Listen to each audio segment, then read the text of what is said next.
You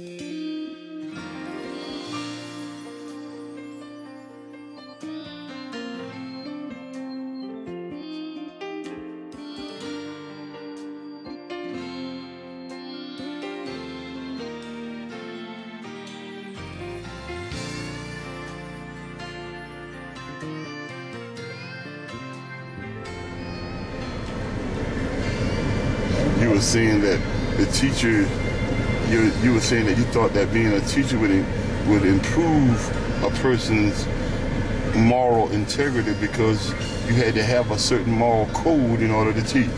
Yeah, and then too, it supported the home life. Like the parents teach, some kids have good parents and children tend to be disobedient. But when they hear it in the school and at home, it takes a deep meaning with them. There's lots of time I begin to teach them. Miss Prince, my mama said the same thing, you know. Mm-hmm. Yeah. And my daddy did, and they'll tell you little things that happen in the home and how their parents reacted to it, which is good. So those kids, you don't usually have any problem with them because they hear you saying the same thing their mom and daddy saying. They'll tell you, particularly the younger group will let you know, hear what my daddy said, that's what my mama said. Then they'll tell you about the grandmama and all of that. So I never really had a big problem with obedience and discipline in the classroom. Because the teaching to you, when you used to teach in that era of teaching, especially in the African American community, the parents appreciated an African American teacher. Yes. Who could relate to them and the struggle that was particular to them. That's right. And make the children understand that it's more to this educational endeavor than just learning 1 + 1 is 2. Right. We had some morals. We had some expectations of excellence. And the parents backed that up. Am I right? The parents backed the teacher up, and the teachers backed the parents up. Is that what you're saying? Yeah, I've had parents to come to visit me because I had a set of twins, and I always remember we had big May Days and activities back then. And I got the uniforms bought-made and went to Kirkland Cleaning and had them fresh and new and pressed. And my parents didn't have any money for that.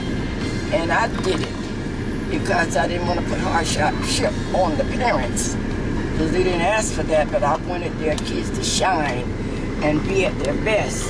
And once they think they're looking good, they're going to perform real good. And some of the parents come later, I didn't have any money, and you bought this and you did that, and some of them send money back to you who had it, and the ones who didn't have it didn't. You know, so the ones who gave didn't know that the one who didn't have, that didn't give because he didn't have it, didn't make a difference. That's right.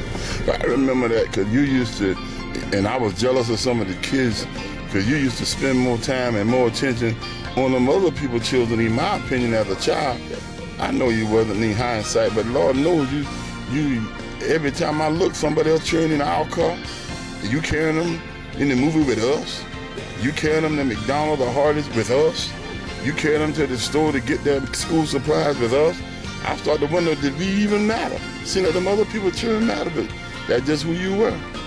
It just makes it different. It makes the children think, and believe me, some of that rub off them as children when they get matured. It helps them to want to do something for someone else. You was hope and pray. Yeah, I think it would help. I believe so.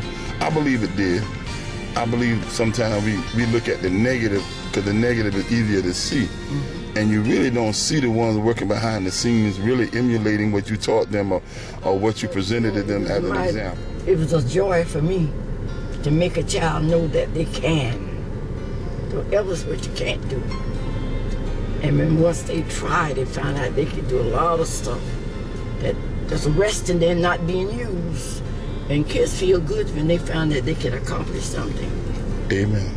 And so that was my... I know you taught me that you never let my asthma stop me from running track, playing on the band. A matter of fact, you never let me use any excuse. When I felt down and out, and technically the doctor told you Sometimes, you know, let him be still and quiet. You say, he's just like other children. Daddy ain't treat me no different.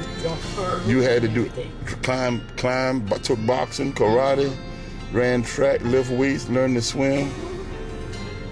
Never was treated different or special. I don't know how the world may have seen it, but you and Daddy made me stand up as a man and as a young man and as a boy. Y'all, you know, you taught me I was the oldest and I was responsible for keeping order and having authority in the family.